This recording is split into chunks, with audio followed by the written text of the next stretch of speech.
안녕하세요. 사연 읽어주는 남녀입니다. 오늘도 와주셔서 감사드리며, 그럼 오늘의 사연 바로 시작하겠습니다. 그까짓 거 진짜 별거 아니야. 나 같으면 그렇게 안 했을 텐데. 너는 애가 참. 인생 왜 이렇게 어렵게 살아? 쉽게 쉽게 해. 남이 경험을 말하거나 선택을 두려워하거나 이미 벌어진 일에 대해서 힘들어할 때 자신은 별것 아니게 쉽게 할 수 있다. 그까짓 거 아무것도 아니다라고 말하는 사람들이 있는데요. 제가 겪어본 결과 그런 사람들 대부분이 자신이 그 일을 실제로 겪어본 적이 없더라고요. 말로만 쉽게 하는 사람들이에요. 아니면 자세히는 모르고 수박 겉핥기로 살짝 접해본 거죠. 정작 자신이 그 일을 겪게 되면 난리 날 사람들이죠. 제 남편이 딱 그랬던 사람입니다. 뭐든 쿨하게 어려운 일도 쉽게 하는 아주 대범한 사람인 줄 알았어요, 저는. 하지만 그런 사람들 대부분이 겁쟁이인 자신을 숨기기 위해서 허풍을 떠는 거죠. 아주 작은 강아지가 매우 크게 짖는 것처럼 말입니다. 지금부터 제가 들려드릴 저와 남편의 이야기는 설득력 있는 말에 관해서입니다. 사회생활을 하거나 인간관계에 있어서 말과 대화는 정말 중요하잖아요. 사탕 발린 말로 상대를 빠르게 현혹할 수는 있지만 그 관계를 유지하기 위해서는 계속 증명해야 돼요. 그렇지 않으면 그 말에 대한 증명이 될 수 없고 관계도 유지 못하죠. 반대로 관계를 유지하기 위해 또 다른 거짓말을 하게 되기도 하고요. 저 또한 얕은 말에 속은 적이 있었습니다. 남편은 회사에서 인기 많은 동료였어요. 남편 주변에 사람이 끊이지를 않았고 늘 사람으로 북적였습니다. 장난기도 많았고 늘 시끌시끌했었어요. 그에 비해 저는 조용하고 한두 사람과 깊은 친분을 이어가는 사람이었습니다. 그래서 저와 반대되는 남편의 모습이 부럽기도 했었던 것 같아요. 제가 일하는 자리에서 대각선 자리에 남편의 자리가 있어서 이야기가 잘 들렸었습니다. 내가 어제 이사했잖아. 이 짐을 막 옮기고 있는데 무릎이랑 발가락을 콱 찍어버린 거 있지. 아니 눈물이 줄줄 나는데 와 진짜 이 세상 하직하는 줄 알았어. 아 이봐 아직도 발톱이 까매. 아파서 죽는 줄 알았네. 이거 나중에 뽑아야 된다고 하더라고. 그래서 아까 전에 병원에 다녀온 거야. 겨우겨우 아파도 참고 이삿짐 다 날랐다니까. 에이 그 와중에 난 대단한 것 같아. 이사하다가 저승 갈 뻔했네 진짜. 에휴 사내 자식이 뭐 그까짓 걸로 그렇게 호들갑이냐. 그럼 이삿짐 마저 옮겨야지 그걸 다 못해. 나였으면 그깟 아픈 거 신경도 안 썼겠다. 나 군대 있을 때 발톱 빠진 적도 있었는데 너덜너덜하길래 내가 그냥 확 뽑아버렸었는데. 그런 거 별거 아니야. 이 엄살은 살면서 힘든 일이 얼마나 많은데 그까짓 걸로 우냐. 눈물이 아깝겠다. 뭐든 바로바로 호탕하게 이야기를 하고 자신은 이렇게 할 수 있었다라 말하는데 대단해 보였어요. 그래서 주변에 있는 동료들도 납득을 하고 대단하다고 말할 뿐이었죠. 남편은 그렇게 자신의 경험을 빗대어서 주변 사람들에게 조언을 했습니다. 옆에서 조용히 듣고 있던 저는 하나하나 이런 사람이구나 하는 걸 수집할 수가 있었던 거죠. 그런 태도는 일을 할 때도 마찬가지였어요. 팀 전체가 회의를 할 때도 남편은 늘 누구보다 빠르게 앞장서서 먼저 이야기를 했고 말을 재미있게 하는 남편으로 인해 모두가 수긍하기도 했죠. 저 또한 그랬던 사람 중 한 사람이었습니다. 더러 몇몇 직원들은 남편의 경험에 의지하기 위해서 질문을 던지고 남편은 그런 사람들에게 한심해하면서 혹은 너무 소심한 것 아니냐 하며 핀잔을 주었죠.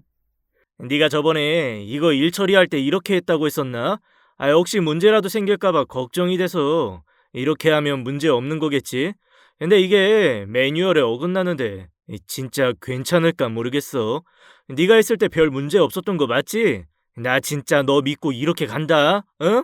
아유, 그렇다니까. 진짜 내가 해봤다는데 진짜 아무것도 아니더라. 그래서 나 빨리 일 끝내고 퇴근도 했었잖아. 나 믿고 진행시켜. 그런 모습들이 진짜 대단해 보였어요. 저 사람은 어디서 저런 자신감이 나올까? 나와는 다르게 태생부터 완전 다른 사람이겠지? 그렇게 생각해 왔습니다. 저도 그런 남편에게 은근슬쩍 조언을 핑계로 말을 자주 걸었어요. 어떨 때는 개인적인 고민 상담으로 빠지기도 하고 말입니다. 얼핏 대화하는 걸 들어보니 남편은 그런 성격 때문인지 연애 경험도 굉장히 많은 듯 했습니다. 사람들에게 연애 상담도 많이 해주더라고요. 야, 남자는 무조건 직진이야. 네가 그렇게 망설이는 동안에 딴 놈한테 뺏기는 수가 있다니까. 무조건 가. 가서 네 마음을 이야기해. 그런데 안 들어준다. 그래도 밀고 나가. 그럼 사람이 달라져 보이게 되어 있어. 나도 너처럼 그런 적 있었는데 난 못 먹어도 고야. 무조건 고야. 와, 완전 상남자인데. 그래서 네가 얼마나 만나봤다고 했었지? 지금까지 10명 넘게 사귀어봤다고 했던가? 이 부럽다 자식아. 나는 지금 인생에서 한 명의 마음을 돌리려고 이렇게 난리인데 네 놈은 어떻게 10명이나. 대단하다 진짜. 너같이 막 밀어붙여야 그렇게 되는 건가? 본받아야겠다 진짜. 알겠어. 네가 말해준 대로 오늘 한번 돌진해 볼게. 저처럼 다른 사람들도 개인적인 것들을 남편에게 많이 조언을 구했었습니다. 저는 선택과 판단이 빠른 남편과는 달리 작은 물건 하나를 사는 데에도 며칠 걸릴 만큼 신중한 성격이라서 그런 모습들이 특히나 많이 호감이 갔어요. 그렇게 남편을 1년간 지켜본 결과 계속 괜찮은 사람 같다는 확신이 들었습니다. 그래서 소심해서 말도 제대로 못 붙이던 제가 1년 후에 적극적으로 다가갔죠. 편지를 정성껏 써서 사랑 고백을 했달까요? 지금 생각해보면 너무 부끄러운데 그랬었네요, 제가. 하지만 당연히 제가 차일 줄 알았죠. 그렇게 인기 많던 사람인데 연애 경험 고작 한 번 있던 제게 남편의 응답이 올 줄은 몰랐었습니다. 제가 편지를 전해주고 바로 다음 날에 만나자고 하는 거예요. 아, 싫다고 하면 어떻게 말해줘야 하지? 앞으로 회사에서도 봐야 하는데 어떻게 괜찮다고 말을 해야 앞으로 얼굴 보기 덜 불편할까? 그런 고민만 수십 번을 했었습니다. 그런데 저의 고민이 무색하게 남편은 바로 오케이를 했어요. 자신도 좋다고 진짜 진지하게 만나보자고 말이죠. 그래서 아무것도 몰랐던 저는 그저 이게 무슨 횡재냐 했어요. 그 당시에 얼마나 기뻤었는지 모릅니다. 남편과 진지하게 만나고 다른 직원들보다는 조금 더 알아가다 보니 보이는 게 있었어요. 생각보다 사람이 너무 여리다는 것이었죠. 공포영화 하나를 제대로 못 보는 사람이었고 무서운 놀이기구도 못 탔어요. 저에게 대할 때도 연애를 그리 많이 해본 느낌이 없었습니다. 능숙하기보다는 서투르다는 생각이 많이 들었어요. 그래서 연애 초반에는 이 사람이 나랑 만나보니 마음이 바뀌었나 별로인가 그런 생각이 들 정도였다니까요. 주말에 같이 만나서 식사나 하자고 제가 먼저 제안을 했는데 진짜 밥만 먹고 돌아가려고 하는 겁니다. 그래서 그냥 그렇게 헤어지냐고 물으니 그럼 뭘 하냐고 제게 묻는데 그새 마음이 바뀌기라도 했나라는 생각이 들 정도였어요. 밥 먹었으니까 차도 마시고 산책을 하거나 구경할 거 있으면 하고 다른 코스로 가야죠. 무슨 급한 일이라도 있어요? 아니면 무슨 불편한 일이라도 있어요? 아니면 내가 같이 밥 먹을 때 뭐 기분 나쁘게라도 한 거 있었어요? 말해줘요. 나도 알아야지 고치던지 하죠. 밥 먹자길래 밥만 먹자는 줄 알고. 나는 자기야말로 무슨 일 있는 건 줄 알았지. 나랑 밥 먹고 나서 다른 약속이 있는 건가, 일이 있는 건가 싶어서 말이지. 아니야? 아니면 뭘 하지? 뭘 하면 좋을까나? 그래서 저는 연애하는 내내 제가 주도했었다랄까요? 남편은 제게 뭘 하자 그런 말을 일절하지 않았습니다. 저는 그게 저를 존중하는 거라고 생각했는데 아마도 그게 아니었던 것 같았어요. 그리고 남편은 제게 의지도 많이 하였습니다. 연애하다 보면 그럴 수도 있으니 당연하게 생각할 수 있으니 그때는 별스럽지 않게 생각했어요. 그렇게 반년간 만나오던 중에 남편이 시댁에 인사를 갈 것을 제안했습니다. 연애하는 걸 시부모님께 들켰다면서 인사 오라고 하셨다고 말이죠. 그런데 만난 지 얼마 되지도 않았던 상황인지라 좀 급작스럽고 부담스럽기도 했어요. 그래서 제가 망설이자 안 되겠다 싶었는지 그렇게 생각할 거 없어. 그냥 간단하게 식사만 하고 얼굴 도장만 찍고 온다. 뭐 그 정도로만 생각하면 돼. 우리 부모님 그렇게 꽉 막히신 분들 아니야. 굉장히 자유분방한 사고를 가지신 분들이시고 막 진지하게 생각하고 그러시진 않아. 뭐 만나다 보면 뵙게 되기도 하고 그런 거지. 가기 싫어? 아니, 싫다는 게 아니라 좀 이른 것 같아서 그렇지. 우리 회사 다니는 것 때문에 주말에 겨우 만나고 주말에 못 볼 때도 있는데, 날짜로 치면 반년일지는 몰라도 횟수로 치면 몇 번 안 만난 건데. 아, 알겠어. 가는 걸로 할게.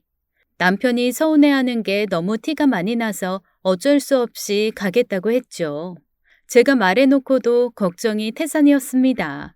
아무리 그래도 사람 일 어떻게 될지 모르니 잘 보여야 할 텐데, 이제까지 연애하면서 남자친구 부모님을 이렇게 빨리 만난 적이 없어서 뭘 어떻게 준비해야겠는지도 모르겠고 엄청 불안했어요. 그래서 시댁에 가기 전날 밤을 꼴딱 세우기까지 했습니다. 하지만 저의 밤샘 걱정이 무색하게도 시부모님께서는 너무도 친근하게 환대해 주셨고 집안 분위기가 참 좋아 보였어요. 두 분 사이도 좋아 보이시고 제게 하시는 말씀이나 행동이 다 너무 좋았습니다.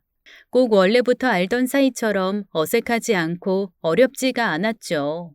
그래서 제 생각을 좀 굳히게 되었던 것 같아요. 이런 집안에서 자란 사람이니 정말 괜찮은 사람이겠구나라고 말이죠.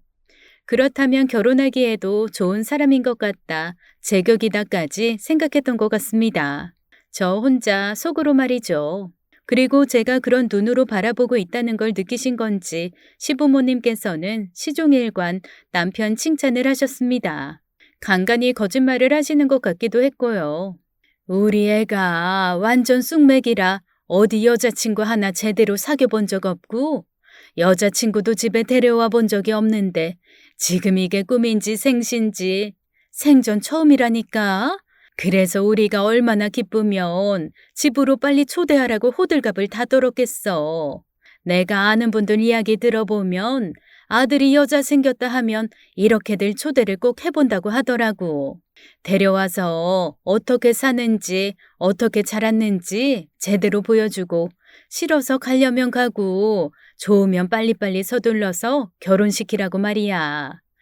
그래서 우리 아가는 결혼 생각은 좀 있을까? 우리는 아들이 30 되기 전에는 애아빠 됐으면 싶거든. 내 주변에 아들 가진 사람들 다 결혼하고 애도 있어 벌써. 그래서 얼마나 부러운가 몰라 나는. 언제쯤? 제게 빨리 답을 달라고 하시는 것 같아서 긍정적으로 생각한다고 말씀드렸어요. 그러자 뛸 듯이 기뻐하시는 겁니다. 그런 거 보면서 진짜 남편이 전 여자친구들은 집에 안 데려왔구나 싶어서 내심 기분이 좋았죠. 제가 최초라는 거잖아요. 그렇게 시부모님과 남편이 밀어붙여서 저와 남편은 만난 그 해에 결혼까지 했습니다. 저와 남편이 결혼했을 때 회사에서는 다들 놀랬었어요. 남자 직원분들은 역시 대단하다고 했고 여직원들은 저를 달리 보더라고요. 와, 나는 네가 저 사람 만나고 있는 줄도 몰랐는데 너 저런 타입 좋아했었어? 세상에나. 누구나 다 짝은 있다더니 신기하네. 남편은 남자 동료들에게는 인기가 많았지만 반대로 여직원들은 남편에게 크게 관심이 없었습니다. 좋은 사람인데 왜 그러지 싶었는데 결혼하고 한참 나중에야 알았어요. 남편이 인기가 없었다는 것을요. 말 많고 허풍 떨고 자기 주장만 하고 남의 말은 귓등으로도 안 듣는 사람이라고요. 결혼 초반에는 그 말이 이해가 가지 않았습니다. 좋은 사람인데 왜 다들 안 좋게만 보지? 아니면 남편이 여직원들에게만 유독 철벽을 치고 다녀서 그런가 싶었어요. 주변 여자들한테 인기 많고 그런 것들보다는 낫다고 생각했습니다. 그래서 초반에 그런 실상에 대해서 크게 신경을 쓰지 않았어요. 집이 구해질 때까지 회사와 가까운 저희 집 친정에서 남편과 지냈습니다. 그 덕에 저희 부모님과 남편이 아주 많이 가까워지기도 했고요. 특히나 아버지가 남편을 많이 좋아하셨습니다. 둘이 취미가 같았거든요. 그래서 아버지가 그런 남편에게 취미 활동 같이 하자고 하셨어요. 아이 자네가 골프를 그렇게 잘 친다고? 아 그럼 언제 한번 같이 치러 나가야겠구먼. 시간 한번 내. 아니지. 아니 말 나온 김에 다음 주에 한번 갈까? 나도 안 나간 지 오래야. 가면 자네 실력 제대로 볼 수 있겠구만 그래. 아버님 저한테 지고 우시면 안 됩니다. 제가 왕년에 골프 팬들 사이에서 세리박으로 불렸거든요. 남편이 오고 집안 분위기도 많이 달라지고 시끌벅적해졌습니다. 주말이면 소파에 앉아서 야구만 보던 아버지도 남편과 무언가 하실 생각에 들뜬 게 보였죠. 남편이 잘 맞춰주기도 했고요. 그런데 남편과 아버지가 골프를 치고 다녀오던 날 집으로 들어온 아버지가 표정이 많이 안 좋으셨어요. 남편의 실력이 영 엉망이고 아버지와 골프를 치던 중에 갑작스레 회사 일이 생겼다면서 중간에 나가버렸다고 말이죠. 황당해 하시면서 말씀하셨어요. 그 녀석 말이야. 아이 아주 순뻥이야. 아이 골프 잘 친다 하더니 채도 제대로 못 잡고 샷도 아주 엉망이고 뭐 하나 제대로 아는 게 없어. 그러면서 무슨 세리박은 아이 살다 살다 그런 놈을 다 봤나. 너 정신 똑바로 차리고 살아야겠다. 별것 아닌 걸로 허풍 떨고 그러는 거 아무것도 아니라고 생각할 수 있겠지만 그런 놈들이 나중에 큰 사고 치는 법이요.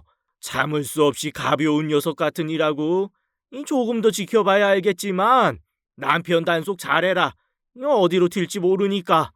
남편이 일이 바빠서 급하게 하느라 그랬나 보다. 그래서 아버지가 너무 속상하셨구나. 그 정도로 생각을 했죠. 하지만 그때 아버지가 하신 그 말씀이 시작을 알리는 것이었습니다. 친정에서의 시간이 다 지나고 저희 신혼집에 들어가게 되었어요. 먼저 구매해서 보낸 짐들이 있기는 했지만 저희가 추가로 구매한 가구들도 있어서 문 앞으로 배달된 가구를 옮겨야만 했습니다. 그때도 남편에게 말했죠. 그럼 우리 둘이서 들어도 무거울 수 있다. 전문가한테 맡기자라고요. 에이 뭐 그까짓 걸로 가지고 당신이 들기에 너무 무거운 것 같아서 그래? 아니 정 안 되면 나 혼자라도 다 들 테니까 걱정하지 마. 나 혼자 다 들어서 옮겨 놓을 테니까 알겠지? 라고 호언장담하던 남편은 막상 눈앞에 펼쳐진 엄청나게 크고 무거운 가구들을 보더니 한 발짝 뒤로 물러났습니다. 아유, 요새 가구들은 원목이 좋아서 그런가? 엄청 묵직해 보이네. 저런 건 천하장사가 와도 못 들겠는데. 그래서 저와 남편 둘이서 들고 엄청 낑낑댔어요. 그렇게 막 옮기다가 남편 손이 미끄러지면서 가구 모서리에 발가락을 부딪혔습니다. 남편은 너무 아픈 나머지 들고 있던 가구를 팍 내려놓았고 외마디 비명을 질렀습니다. 다리. 다리 부러진 것 같아. 내 다리. 저는 그 소리에 너무 놀라가지고 막 달려가서 보았죠. 발가락만 살짝 부딪힌 것 같은데 발등뼈가 나간 것 같다고 하는 거예요. 그리고는 저에게 빨리 구급차를 부르라는 겁니다. 하는 수 없이 부르기는 했는데 달려오신 구급대원 분도 기가 차신지 현장에서 상태를 확인하고는 내일 정형외과 가셔서 약 바르시면 돼요. 골절은 없는 것 같습니다. 혹시 모르니 엑스레이 찍어보셔도 되고요. 하지만 어디가 금가거나 하지도 않았을 거예요. 저희도 현장에서 상황 파악하는 건 어느 정도 가늠이 되어서요. 실려갈 정도도 아니니 집에 있으란 말에 남편은 분명 어딘가 부러진 게 맞다면서 우겨대는데 너무 창피했어요. 그래서 결국에는 남편을 실어서 병원으로 날랐습니다. 구급대원분 말대로 남편 다리는 털끝만큼 이상이 없었죠. 남편도 민망했는지 너무 놀라서 그런 것 같다고 둘러대는데 크게 안 다친 거면 다행인 거지 뭐. 얼른 집에나 가자. 분명 어디 나가는 소리가 났는데 아마도 내가 특전사 출신이라서 이 뼈도 튼튼한 모양이라 안 다친 것 같은데 동체 시력으로다가 딱 다치는 순간에 본능적으로 발을 뺀 거지. 특전사 어디 안 가는구만. 그래도 그 정도는 그냥 귀여웠어요. 신혼이었고 다친 것보다는 안 다친 게 낫긴 하니까요. 그런데 문제는 자신의 일에는 그리도 침소봉대인데 남의 일에는 한없이 너그럽다는 것이었습니다. 결혼하고 얼마 안 지나서 회사가 많이 바빴어요. 그래서 남편과 저도 눈치 보여서 신혼여행도 생략했고요. 정신없이 일하던 중에 제가 계단 청소 중인지 모르고 뛰다가 정말로 엄청나게 높은 계단을 성룡처럼 굴렀습니다. 어느 정도로 심하게 굴렀냐면 청소 아주머니가 어머 어떡해 죽었나 봐. 너무 놀라서 그렇게 소리를 치셨을 정도였습니다.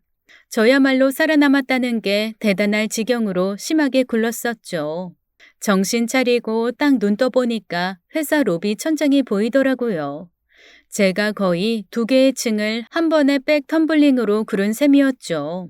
청소 아주머니께서 구급차를 불러주셔서 겨우겨우 병원에 가서 진료받았습니다. 진짜 천만다행히도 오른쪽 다리 인대만 끊어진 거였어요.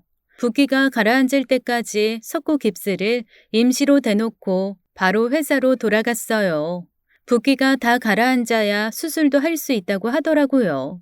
그러고 회사로 다시 복귀하니 동료들이 무슨 저를 살아 돌아온 전쟁 영웅 대하듯이 기립박수를 치는 겁니다. 이게 무슨 상황인가 어리둥절해하고 있는데 제가 실려가고 방범팀에서 이야기를 전해주기를 제가 위독할 거라고 보안 담당하시는 분들 전부가 제가 굴러가는 걸 다 보셨다면서 제발 무사하기를 기원하셨다고 하더라고요. 너 굴러가는 거 부장님도 다 보셨어. 지금은 외근 나가셨는데 너 바로 퇴근하고 5일간 쉬고 경과 보고 나올 수 있으면 나오래. 너는 너 굴러가는 거 못 봤지? 너 진짜 살아있는 게 용해. 낙법이라도 배운 거야 뭐야? 그래서 저는 바로 퇴근 준비를 하고 집으로 가려고 하고 있었어요. 뒤늦게 남편이 알고 와서는 제가 오른발에만 깁스를 하고 있으니까 깁스한 거 별거 아니라고 하는 겁니다. 저도 멀쩡히 걸어서 돌아오기는 했지만 걱정 없이 말하는 남편에게 좀 서운했죠. 엄살 부릴 생각도 없었는데 아픈 척이라도 할 걸 그랬나 싶을 정도였습니다. 다른 동료들이 남편에게 집까지 데려다 주라고 하는데도 에이, 택시 타고 갔다 오면 되지 뭘 그리 유나는. 목발 짚는 게 처음에만 좀 불편해서 그렇지 익숙해지면 아무것도 아니야. 아이 그럼 여보 집에서 봐. 조심히 가. 좀 어이가 없었어요. 지 발가락 조금 다친 것 같았을 때는 그렇게 유난을 떨더니 저는 살아 돌아왔는데 어떻게 그럴 수 있는지 서운했죠. 하지만 집에 와서 생각을 해보니 다른 직원들도 있고 해서 일에 지장을 줄까봐 그랬나 싶기도 했습니다. 회사였으니까요. 하지만 퇴근하고 집에 돌아온 남편은 저의 안위에 전혀 관심이 없었습니다. 수술을 언제 하는지에 대해 이야기해 주어도 그저 한다는 말이 인대 수술해봐야 큰 수술 아니라고 금방 끝날 거라고 하는 거예요. 그까짓 거 별거 아니다. 수술 과정도 단순하고 크게 아프지도 않다고 말이죠. 그래도 수술이야. 그런데 뭐가 안 아프고 뭐가 별거 아니라는 거야? 아무리 그래도 당신 와이프가 수술 받는다는데 걱정도 안 되는 거야? 당신 가만 보면 남들한테는 한없이 무관심해. 자기가 다쳤어 봐. 지금 벌써 병원 입원해서 죽겠다고 난리쳤을걸? 나 정말 서운하다. 의사 선생님이 그랬어. 지금이야 깁스한 다리만 욱신거리겠지만 오늘 자고 일어나면 온몸이 아플 거라고. 밖으로 드러난 상처보다 안에서 오는 통증도 만만치 않다고. 몸살 날 수 있다고 그렇게 말했단 말이야. 나 내일 엄청 아플 수 있다고.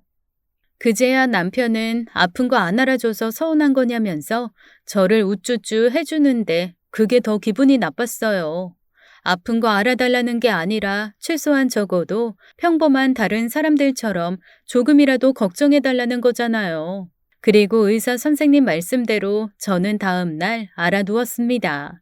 제가 스턴트맨이 아닌 이상 그렇게 몇 바퀴를 계단에서 굴렀는데 당연한 거였죠. 출근한 남편에게 들어오는 길에 죽이라도 사다 달라고 부탁을 하고는 집에서 쉬었어요.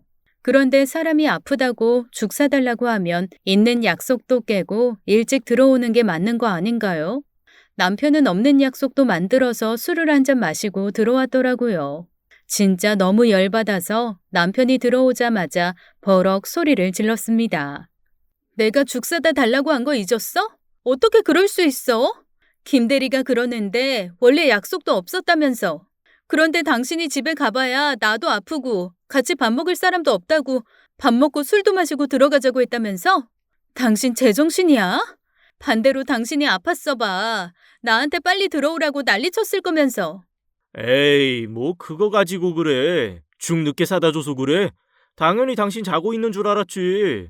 그리고 다리가 아픈데 왜 죽을 먹어? 속이 안 좋은 것도 아니고 일반식 먹어야지. 내가 아픈 당신한테 밥상 차려달라고 할 수 없잖아.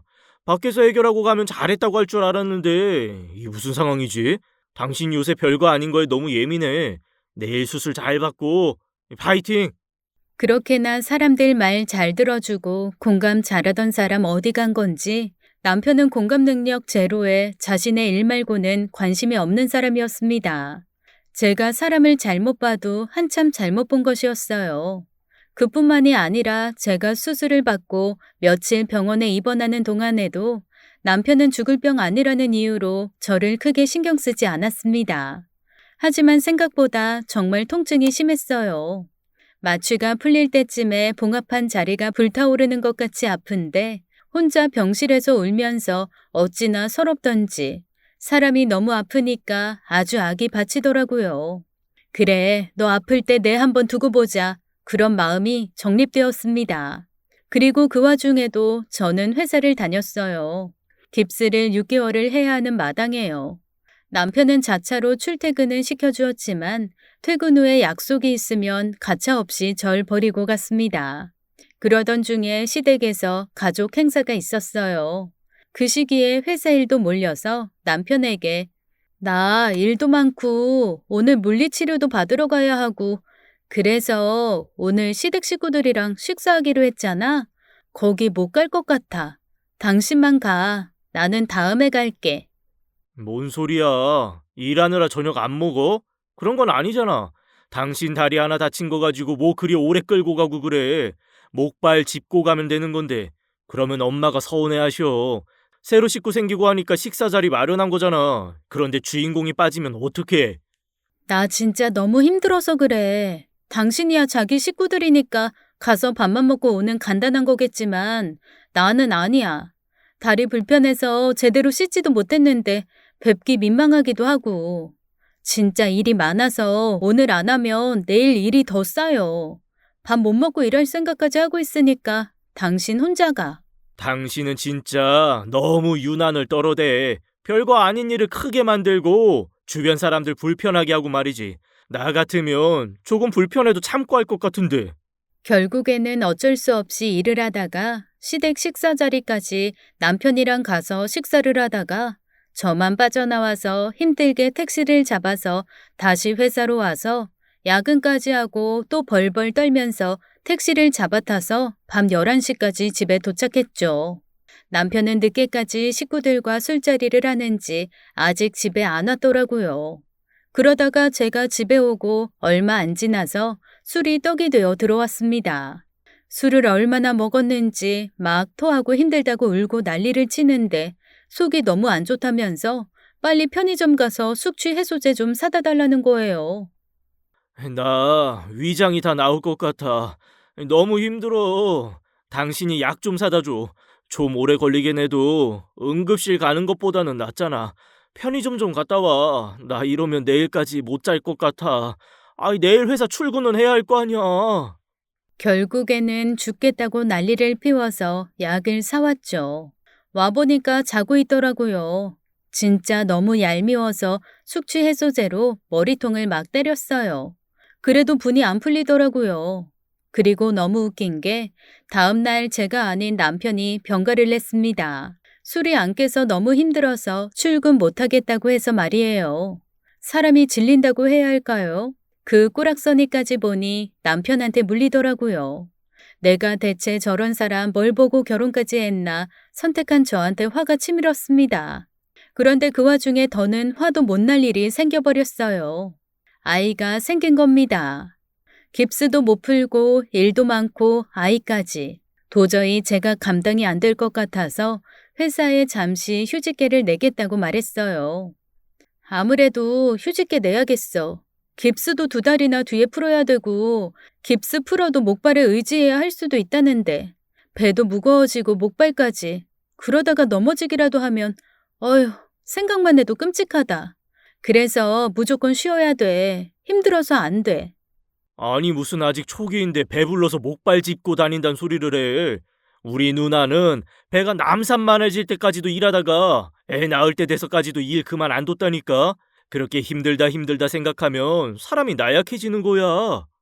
신우는 재택근무잖아. 나처럼 다리를 다친 것도 아니었고. 하루에 고작 3시간 하는 일이랑 어떻게 나랑 비교를 해?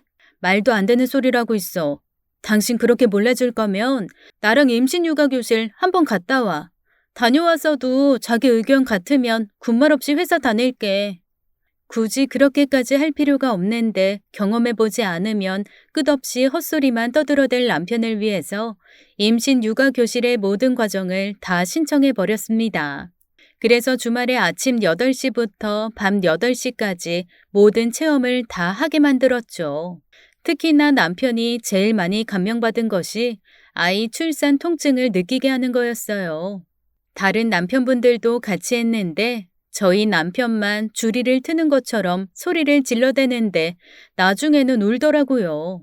그래도 그 체험하고 바로 휴직계 내라 소리 하더라고요. 아파서 죽는 줄 알았다고 말이죠. 결국엔 처음 제 뜻대로 출산 휴가를 냈고 아이도 무사히 낳았습니다. 하지만 또 문제는 그 후였죠. 남편 못지않게 자신들 외에는 모두 로봇 인간이라도 되는 줄 아는 시어머니께서 아이를 막 낳고 고작 하루 지난 저한테 시어머니 지인 결혼식에 참석하라는 겁니다. 저는 순간 제가 귀가 어떻게 되었는 줄 알았어요. 산후조리원에 있는 저한테 저는 얼굴도 모르는 지인분 결혼식에 가라니 그게 말이 되는 소린지 황당했어요. 너네 결혼식 때도 오셨던 분인지라 꼭 가야 돼. 게다가 네가 그때 결혼식 신부였잖니. 그런데 네가 빠지면 돼? 꼭 가야지. 옛날에는 아이 낳자마자 김장도 하고 일도 나가고 다 했어. 그래도 비싼 산후조리원에서 하루 있었으면 다 한 거지 뭐. 괜찮으니 걱정 말고 후딱 다녀와. 그런데 그때 저희 친정엄마 곁에 계셨거든요. 제가 스피커폰 상태로 통화 중이었던지라 통화 내용을 들으신 엄마가 화가 나셔서는 사돈, 이거는 아니죠. 애가 지금 애를 방금 낳았는데 무슨 결혼식에 가라고 하십니까? 사돈 따님이 이 상황이면 그때도 보내시겠어요? 쉬라고 하지는 못할 망정 이 무슨 경우라고? 내가 진짜 어이가 없어서. 시어머니께서는 저희 어머니가 계실 줄 몰랐는지 당황하신 나머지 전화를 끊어버리셨고 수습하러 남편이 달려왔죠. 어머니가 말실수하신 것 같다면서 저희 어머니를 달래는데 그게 말실수일 리가요. 일상인데요. 친정 엄마께서 이렇게나 시댁에서 홀대를 하는데 어떻게 딸을 맡기겠냐면서 저를 친정에 데리고 가겠다고 하셨어요. 남편은 제가 없고 아이가 없으면 너무 보고 싶을 거라고 했지만 친정 엄마께서 눈치가 워낙 빠르셔서 이놈들 안 되겠다 싶었는지 얄짤없이 데려왔죠. 그 덕에 저는 친정에서 편하게 있을 수가 있었습니다. 그리고 그로 인해서 친정 아버지께서 저와 막 태어난 손주와 시간을 가질 수 있었어요. 제 인생에서 제일 잘한 일을 꼽으라면 이때였던 것 같습니다. 남편과 시어머니 무시하고 친정에 와 있던 딱 그때 말이에요. 만약 그때 모르는 척 엄마 손에 이끌려 친정에 가지 않았다면 저는 지금까지도 죽을 때까지도 그때 가지 않았던 것에 대해 후회하고 살았을 겁니다. 친정에서 2달 정도 보내다가 남편이 친정 오가면서 저희 엄마께 별의별 애교를 다 부리면서 마음을 풀어드리려고 노력을 많이 했어요. 노력이 가상해서 못 이기는 척 집으로 돌아왔죠. 저희 엄마가 남편을 정말 쥐잡듯이 잡아서 그나마 사람이 좀 갱생이 된 것 같더라고요. 제가 집을 비운 사이에 집이 개판이 되어 있을 줄 알았는데 급하게 치운 티가 나기는 했지만 싹 정리가 되어 있었습니다. 당신 없으니까 진짜 너무 텅 빈 것 같고 쓸쓸하더라. 그래서 나는 우리 집에 가 있었어. 그런데 알고 보니 남편은 제가 집을 비운 2달 내내 시댁에서 지냈다고 하는 거예요. 진짜 어찌나 기가 차던지 그래도 이러니 저러니 해도 다른 말썽 피우는 것에 비하면 아무것도 아니다 했습니다. 그런데 정말 조용할 날 없이 제가 집에 돌아오고 며칠 되지 않아서 아버지가 갑자기 돌아가셨어요. 따로 지병이 있지도 않으셨고 사고도 아니었습니다. 주무시고 계시다가 돌아가신 거예요. 정말 날벼락 같은 소식이 아닐 수 없었어요. 놀라서 저는 아이를 안고 아버지께 달려갔죠. 도착하니 가족들 모두 허탈한 표정이었습니다. 그래도 네 아버지가 너랑 손주 보려고 오래 버티셨나 보다. 너 가고 며칠 안 지나서 가셨으니 얼마나 다행이야. 네가 효녀다 효녀. 우리 손주도 효자야 효자. 나름의 위안을 하며 아버지를 편히 보내드리려고 애썼고 뒤늦게 연락받고 달려온 남편은 죄송했다면서 울었습니다. 끝까지 좋은 모습만 보여드렸어야 하는데 속상하게 해드리다 보내드린 것 같아서 죄송스럽다고 말이죠. 그래도 남편이 그렇게까지 말해주어서 위안이 많이 되었어요. 이 사람이 정말 많이 달라졌구나, 노력하는구나라고 느끼게 되었습니다. 장례는 3일장으로 치르기로 하였고 첫째 날 밤에 시부모님께서 문상을 오셨습니다. 절을 하시고는 모여서 식사를 하시는데 시어머니께서 친정아버지 연세를 부르셨어요. 정확하게 연세가 어떻게 되시는지 기억이 안 나신다면서요. 저희 아버지가 절 늦게 낳으셨고 어머니와 나이차가 있으셔서 많기는 하셨습니다. 저희 아버지 70세세요. 그런데 저희 아버지 연세는 왜요, 어머니? 70? 오래 사셨네.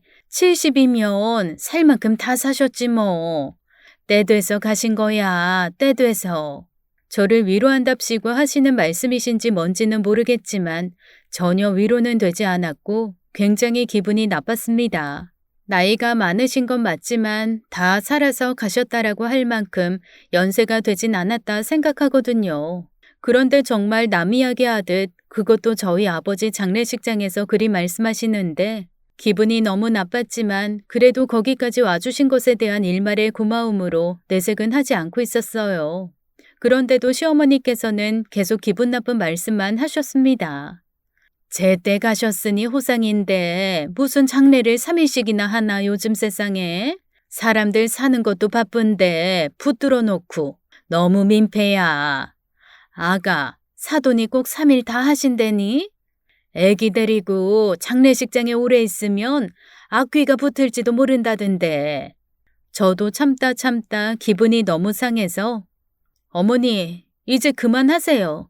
저 점점 기분 나빠질 것 같아요. 그럼 어머니 말씀은 저희 아버지가 무슨 악귀라도 된다는 거예요? 제발 배려라는 걸 좀 해주세요. 제가 나중에 어머님이나 아버님이 돌아가셨는데 어머니처럼 많이 사셨다고 하고 재수없으니 장례 단축해서 하자고 하면 기분 좋으시겠어요?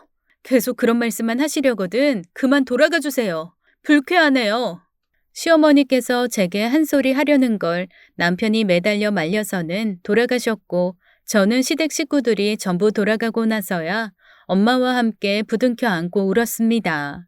아버지가 너무 빨리 가신 것에 대한 아쉬움과 한스러움, 그리고 마지막에 잘 사는 모습을 보여드렸어야 하는 건데 그러지 못한 것에 대한 아쉬움이 가득했어요. 자식으로서 너무 죄송했어요. 아버지가 돌아가시기 4일 전 제가 집으로 돌아가기 전에 하시는 말씀이 그래도 사람이 고쳐지면 다행이야. 이 고쳐지기라도 하면 다시 쓸 수가 있거든. 네가 네 남편 마음에 안 들고 그래도 지금 봐라. 얼마나 많이 바뀌었어. 대단한 거야 네가. 그만큼 네가 설득력이 있다는 거잖냐. 앞으로는 네가 엄마잖니. 그러니까 더 당당해져도 돼. 여기저기 눈치도 보지 말고 숙여 들어가지 말고 다 보여주고 알려줘. 네가 틀린 게 아니라 다른 사람이 틀렸다는 걸 알려줘야 돼. 모르는 사람은 끝까지 몰라. 모르니까 알려줘야 돼. 제가 시댁과 남편 때문에 힘들어하는 것을 눈치챘는지 밤마다 헤어짐이 답이 아니라 맞서서 알려줘야 하는 게 맞다고만 하셨습니다. 그때 당시에 모든 게 한스럽고 남편도 원망스럽고 그래서 정말 이혼까지도 생각했었거든요. 그나마 아버지께서 절 그렇게 붙잡아 주셔서 마음 고쳐먹고 열심히 남편에게 설명하고 고쳐주기를 강요했었습니다. 그 덕에 남편이 정말 많이 달라지기도 했고요. 하지만 남편이 어디서 왔겠어요. 시댁에서 자라고 오지 않았습니까? 남편도 남편이지만 시댁 식구들도 만만치 않게 남의 말을 쉽게 내뱉었어요. 나중에 그게 자신의 입장이 될 수도 있는데 설령 자신의 입장이 되지 않는다고 해도 그 말 한마디가 얼마나 사람을 기분 나쁘게 할 수 있는지를 전혀 깨닫지 못하고 있었습니다. 아버지를 보내드리고 혼자 남은 친정엄마가 안쓰러워서 친정에 잠시 와 있었어요. 그런데 시어머니께 전화가 왔습니다.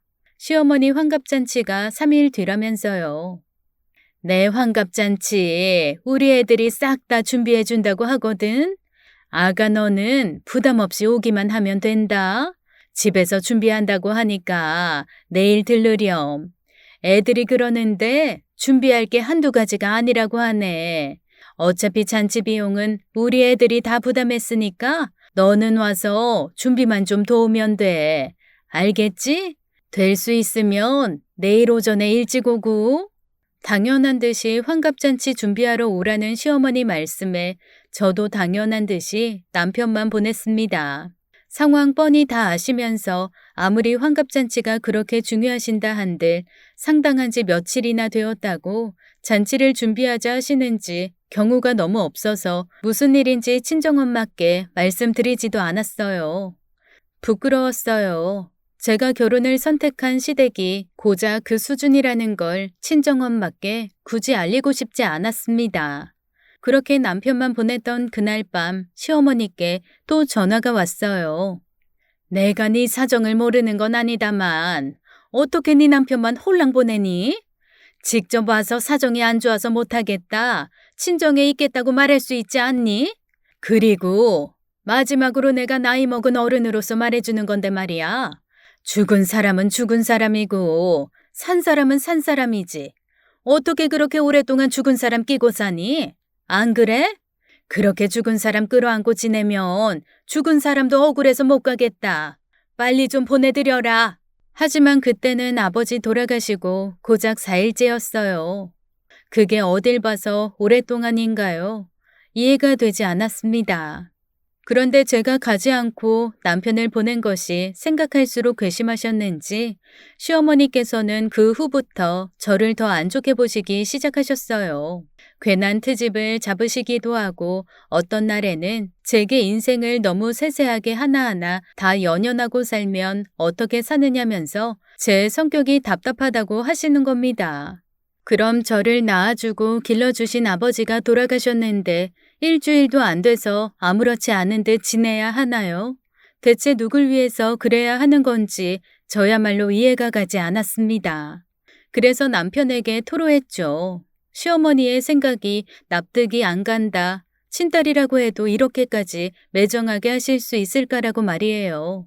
그러자 남편은 그냥 엄마는 당신이 너무 슬퍼 보이니까 그런 거였을 거야. 계속 슬퍼만 하면 가슴 아프니까 빨리 털고 일어나라고. 기쁜 행사에 참여시키면 나아질까 싶어서 그러셨을 거야. 아기는 없었을 거야. 당신이 이해해. 상대방이 이렇게 불쾌할 정도면 아기가 충분한 거야. 게다가 한 번도 아니고 난 여러 번 말씀드렸고 이제는 더 말하기도 지친다. 나는 그냥 당분간 시댁엔 발 끊을게. 더 있다가는 당신한테도 오만정이 다 떨어질 지경이야. 남도 그렇게는 안 하겠어. 당신도 그랬었고 시댁은 왜 다들 그러는 거야? 자기 일만 엄청 중요하고 대단한 거고 남은 그냥 다 무시하고 지친다 지쳐. 그게 막 나빠서라기보다는 겪어보지 않아서는 이해하지 않으려고 해서 그런가? 나도 당신이랑 살면서 나중에 직접 겪어보고 나니까 아, 이래서 이랬구나 했거든. 그게 나쁘게 받아들여질 줄 몰랐어. 좋은 쪽으로만 생각해서 그런가?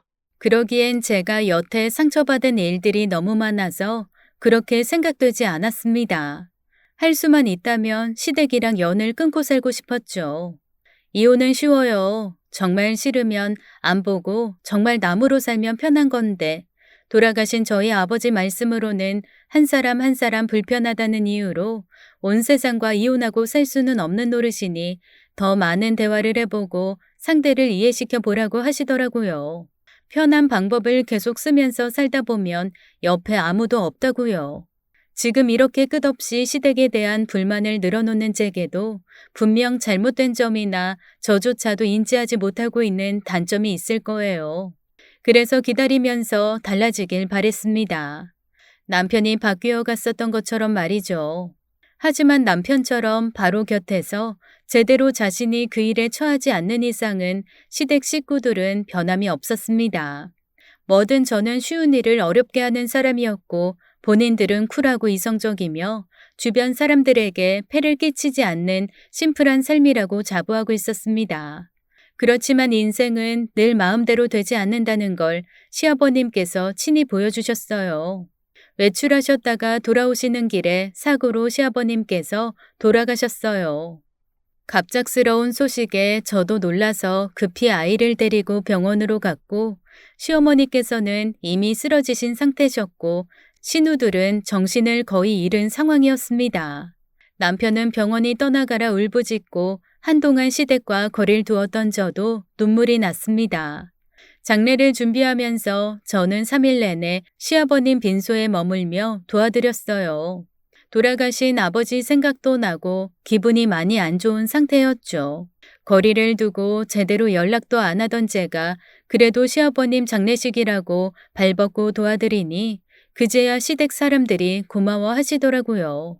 가족이라는 게 이런저런 슬픈 일 같이 공유하면서 진한 묵은 채증 벗기는 거라고 말씀하시면서 말이죠. 인생이라는 게 결국에는 다 상부상조 아니겠니? 네가 어린 마음에 시댁 식구들 안 좋게 볼지언정 이것 봐라. 네 시아버지가 이렇게 자리를 다 마련해 주지 않겠니? 가는 날까지 우리 가족 걱정만 하고 가신 거 아니겠어? 그 덕에 너도 우리 손주도 참 오랜만에 본다. 그동안 기분 나쁘다고 시댁 안 오더니 시아버님 돌아가시고야 네가 왔으니 네 시아버지가 엄청 서운하시겠다. 살아있을 때 나오지 왜 이제 왔느냐고 말이야. 저는 그저 말없이 묵묵하게 들어드렸어요. 말씀이라도 하시면서 슬픈 마음 조금 덜어내시라고 말이죠. 그런데 시어머니께서 계속 주저리 말씀하시다가 하신다는 말씀이 네 시아버지 너무 불쌍하지 않니? 이 좋은 세상 그렇게 빨리 가서 어째? 뭐가 그리 급해서 빨리 가셨는지 원. 가는 길 억울해서 잘 가긴 할까 몰라. 조금만 더 사시지. 너무 빨리 가네. 돌아가신 시아버님 연세가 그때 80세셨어요. 70세인 저희 아버지 돌아가셨을 때 죽을 때 돼서 갔다고 하셨던 시어머니께서 80씩이나 살다가 돌아가신 시아버님이 빨리 가셨다고 하시니 기가 잘 노르시더라고요. 그래서 그때 말씀을 드렸죠. 저희 아버지 돌아가셨을 때는 제때 가신 거라고 하셨잖아요. 아버지 그때 연세가 70세셨어요. 그럼 아버님은 참으로 오래 살다가 가신 거네요? 오래도 사셨네요. 저희 아버지보다도 10년이나 더 사셨으니 말이에요. 그렇죠, 어머니? 일부러 눈치 없는 척 시어머니께 받은 말을 그대로 돌려드렸습니다. 그러자 방금 전까지 시아버님 너무 일찍 가셨다고 한스러워하시던 시어머니께서 울음도 그치시고 아무 말도 안 하시는 거예요. 분명 본인이 했던 말 본인이 뚜렷하게 기억을 하고 계실 테니까요. 그렇게 받아친 이후부터 시어머니께서는 저를 피하셨어요. 피하신다는 건 그만큼 그때의 상황에 잘못 말씀하셨다는 것을 인정하시는 셈이니 더는 추궁하지 않고 반성하시고 고치리라고 생각하고 말았습니다. 그런데 시아버님 장례를 치르고 일주일 뒤에 시어머니께서 제게 연락을 먼저 주셨어요. 그런데 연락의 이유가 다름 아닌 저희 아들 생일잔치를 하지 말라는 이야기셨습니다. 이제 막 초등학교 입학을 앞두고 있어서 유치원 친구들이랑 선생님도 초대를 이미 다 해놓은 상태였는데 그 축하를 하지 말라고 하시는 거예요. 너도 알다시피 너희 시아버지 돌아가신 지도 얼마 안 됐는데 아이 생일 파티 정도는 그냥 조용히 넘어갈 수 있잖니. 뭐 좋은 일이라고 그렇게까지 할 필요가 있어. 그럼 어머니, 남편만 빼고 할게요. 시아버님 돌아가신 지 꽤 지났고 계속 그렇게 연연하시면서 사실 거세요? 돌아가신 분 붙잡고 그러면 가시는 시아버님도 마음 불편하실 거예요. 가신 분은 이미 장례로 잘 보내드렸는데 왜 남은 가족들이 그 슬픔을 계속 안고 가야 하는데요. 저희 아버지 돌아가셨을 때 이틀 뒤에 어머님 잔치하자고 하셨던 거 혹시 기억 안 나세요? 기억하고 계시죠?